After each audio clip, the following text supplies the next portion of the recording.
G'day everyone, welcome to Life on the Hulls this week, and not quite the saloon seat I was hoping to be sitting in this week. I was hoping to be on a Seawind 1160 up in the Whitsunday Islands that we booked for this week to take Janet, Ellen, our daughter's 21st birthday, and her boyfriend Zach, and our son Sam and Veronica, his girlfriend. We're all going up to the Whitsundays for an 8-day sailing holiday, and COVID's hit again.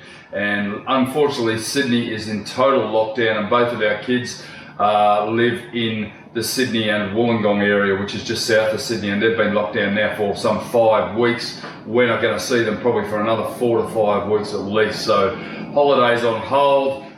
Fortunately, they've given me a deferment. It is going to cost me more, obviously, to take that up next year, this time next year, but who knows? Hopefully I'll be on the water by next year, but who knows? On another note, I lost a hard drive the other day, and yeah, around about 2 weeks of work. Now, normally I back up every fortnight. Should back up every bloody day, shouldn't I? But you know, every fortnight I'll back up. I went and bought a brand new desk, updated all my files, went home 2 nights ago, bang, unreadable disk, lost the last 2 weeks of work. So hopefully I can find someone who can recover it for me. I've tried a couple of recover it software, but you know, at the end of the day, who knows? Could be gone. But anyway, I've got plenty more to show you. There's been a lot going on here. I've got the main bulkhead behind me laminated, and over there the engines are in. We got them in last weekend. Janet and I put them in together, and if you want to see some photos of them, and they are frigging gorgeous in place in their beautiful white modules. After all the hoo-ha about whether I should use the modules or not, have a look. I guarantee you'll agree that it was a very good move. Check it out on Facebook. Have a look at our Facebook site, Life on the Hulls, and you'll see the 3 photos of those beautiful motors there. I'm so happy with them. Don't forget to like and subscribe. Let's get into laminating over there on the deck, because it's now finished, waiting to be demolded. I'm waiting to finish a few things here before I can even contemplate demolding. But let's get into it.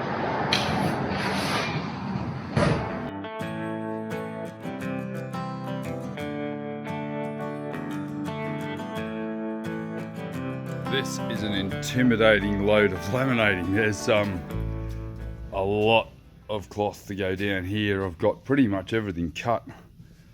And if you look in here,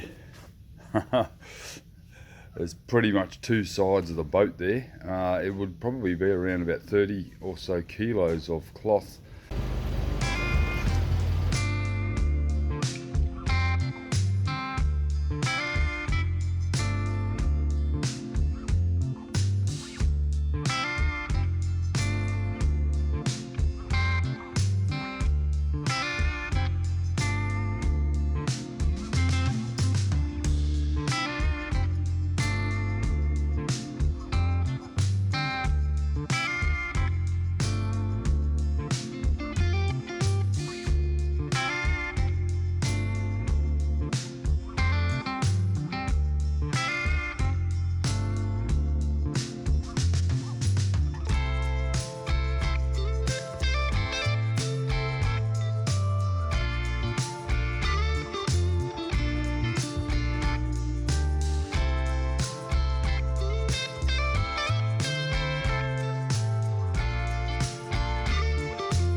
So I've just been sanding all of this curved area here. This is pretty much the last part of laminating I have to do around the stern cockpit, apart from the lounge suite at the back.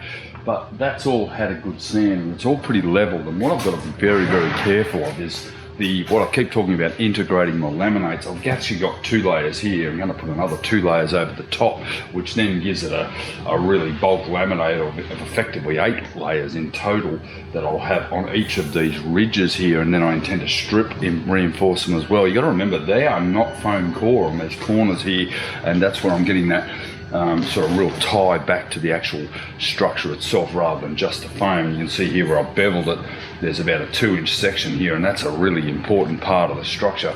So I've given this a really good sand up in here, and you can see it actually looks a little bit rough, and it's pretty smooth. It's just where all those cloths are actually laying down. So I've got multiple layers of reinforcement. Now I've just discovered a part up the back here, and I'll take you up here and show you what I mean. Bit of a climb to get up here.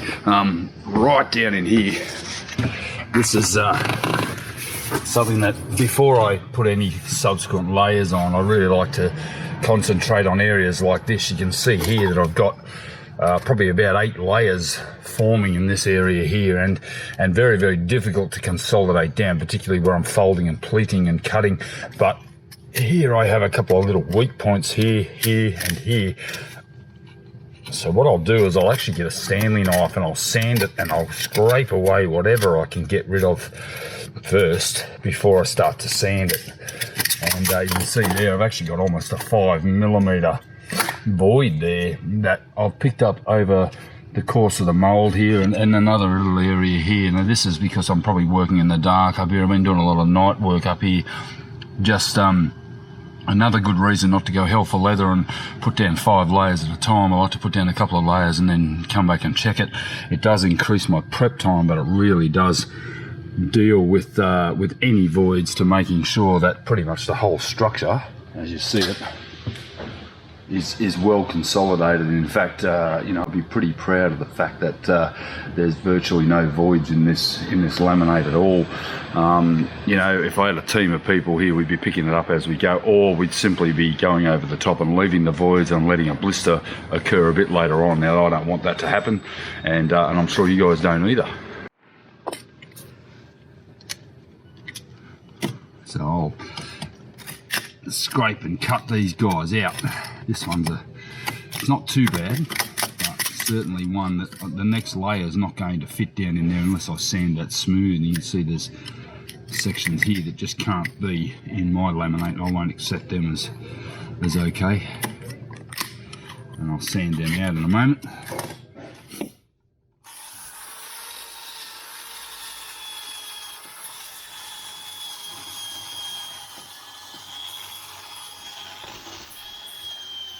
This is a sort of attention to detail that is really critical, because this is in a spot that's going to be highly visible, and will crack one day on a hot sunny day in the tropics. It'll be a big void underneath my boat here and possibly get moisture in it, and I don't want that in any of my boat.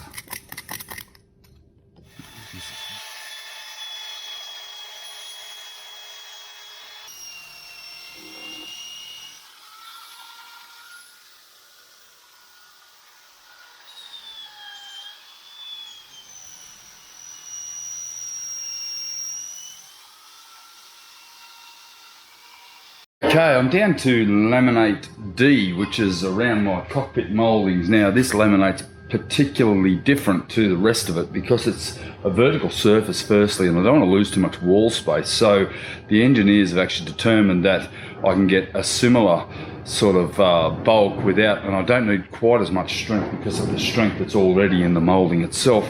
What I'm basically going to have here, this is actually all this curved section here, which sort of remains to be the seat, and the sort of around the helm station, everything is 2 layers of 300, a layer of 600, 3mm core mat, and then another layer of 600, another layer of 300, and then some strip reinforcing around the top and the bottom. So that's what I'm aiming to do. I've just got a roll of core mat.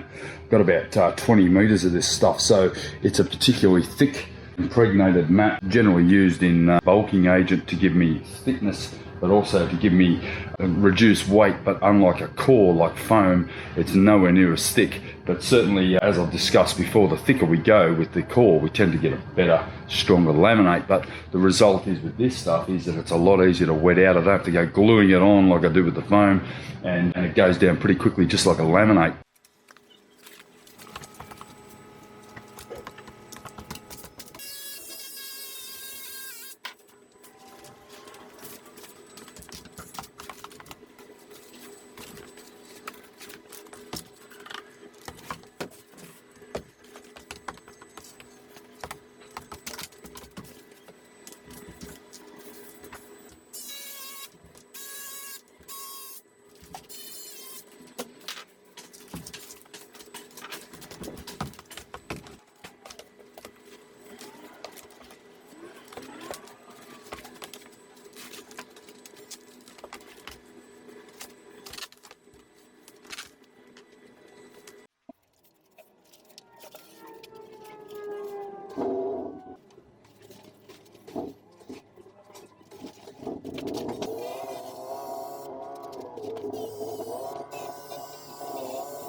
It's important to keep together what I've cut. It's very easy once you start laminating to stuff up your system, so I try to always bundle stuff with a little bit of masking tape and wrap it all together so I know that which piece goes with which, and often it still goes wrong because you're all suited up and you're a little bit stressed when you're working in a hot environment, but at least I keep them together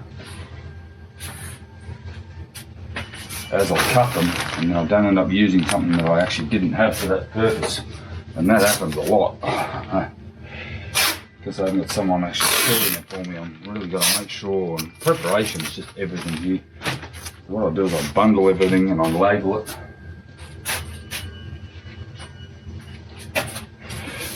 Make sure that I'm exactly, I've got you know, a lot of laminating here to do.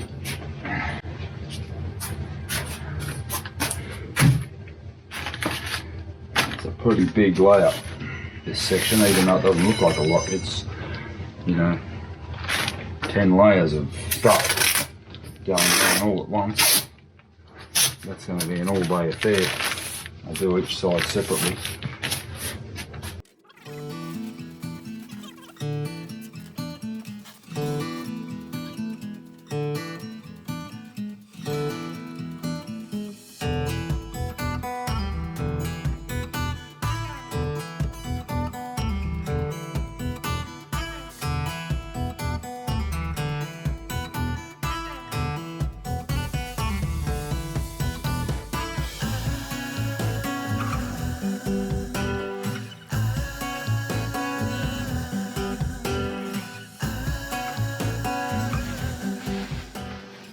Now, although it's a time lapse, you'll notice that I've put a lot of resin on this first layer of 600, and there's a very good reason for that. I'm putting a core mat on. It needs to be saturated, this core mat. Now, what I'm aiming for is a 3mm thick honeycomb core mat that's going to be put all the way around this curve here, and there's a lot more resin on there than I would otherwise put on. Typically, I try to keep it as dry as possible, or right on the edge of being good resin to weight ratio. In this case, lots of resin, because I want to absorb from the back and then apply resin to the front without over saturating it. But we do need to make sure that those microspheres are surrounded with resin. It is impregnated with mini cells or Q cells, and the idea of that is, or micro bubbles, and the idea of it is that it actually increases the thickness but doesn't absorb anywhere near as much weight. In fact, it's around 60% lighter and about 50 to 60% stronger. And there'll be a couple of little diagrams coming up soon on why we use this type of core mat in areas, particularly in vertical areas like this where we don't need a lot of thickness, we don't want to lose a lot of wall space. but we're certainly getting strength without all that additional weight of solid glass. Now this stuff can be a bugger to put on. You sort of put it on, but you've got to put it on carefully and make sure it's reasonably straight before you start to wet it out. It will absorb a lot of resin, but nowhere near the fact that the amount that solid glass would. In fact, if I was to put 6 or 8 layers of 300 CSM, I'd get a similar thickness in this core. So we're going to whack that on now. You can see this actually got small perforations, but it's also honeycomb in structure so it doesn't collapse under the resin and under the weight of laminating. It has a certain structural strength as well. Very good for infusion, but also appropriate for wet layup.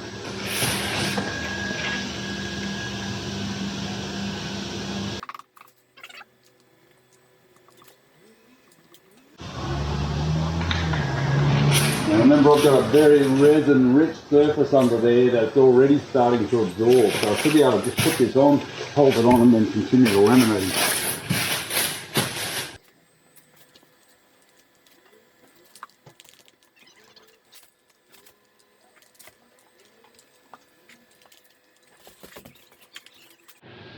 Alright, let's have a look. You can see the honeycomb structure very in quite minute detail there, but that actually stops it from sinking. Now that's already starting to feel a little bit damp because I put so much resin on behind it.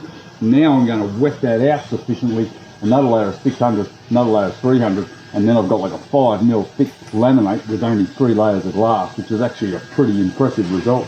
It's basically nice and easy, very flexible, incredibly strong stuff, but nowhere near as good as foam, but not required in this instance.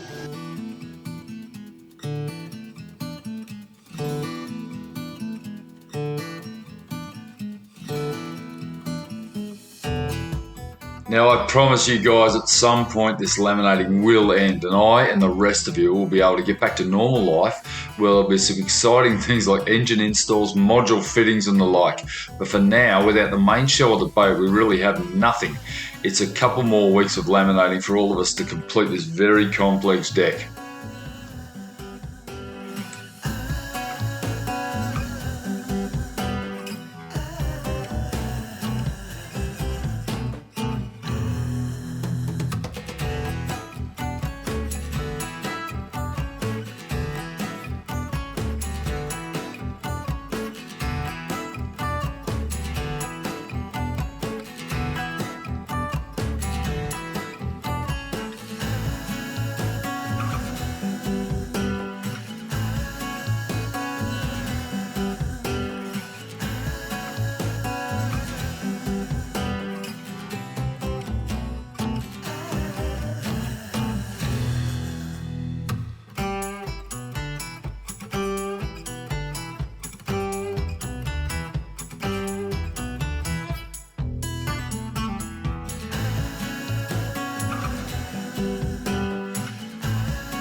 Now I can spend many hours pre-planning a laminating session, particularly in my cutting room, especially when there's pleating and multiple complex areas to ensure I get the best result. There's a lot of corner cutting and a lot of folding, and essentially getting these mats and cloths to laminate is no mean feat. It takes a lot of back breaking and bending over the job to really make sure you're consolidating these layers down. Economical use of cloth and materials is all part of ensuring this build stays within the realms of common sense, and wastage of materials is not really an option. I know there's a lot of time lapses in these videos, but they do really represent the entire job. This particular part that I've shown you in the last 3 or 4 minutes is around 2 days of solid laminating. The results actually quite amazing when you think of the work you can do. And if you look at over my shoulder there at the size of this deck, there's been a shitload of work involved in doing this deck. In fact, it's been quite daunting. It's just been an endless task, some days 8-9 hours straight. of solid laminating, and I don't get lonely because I really don't have time to think about it, but you know, occasionally it's great to have some help. And next week I'm going to get my good mate Jeff Martin in from Canberra. He's going to come down and do a little bit of work. He may not be my friend at the end of it, but I'm sure he'll be able to cope, and we're going to have a great time together. And we'll look forward to seeing you next week on Life on the Hulls.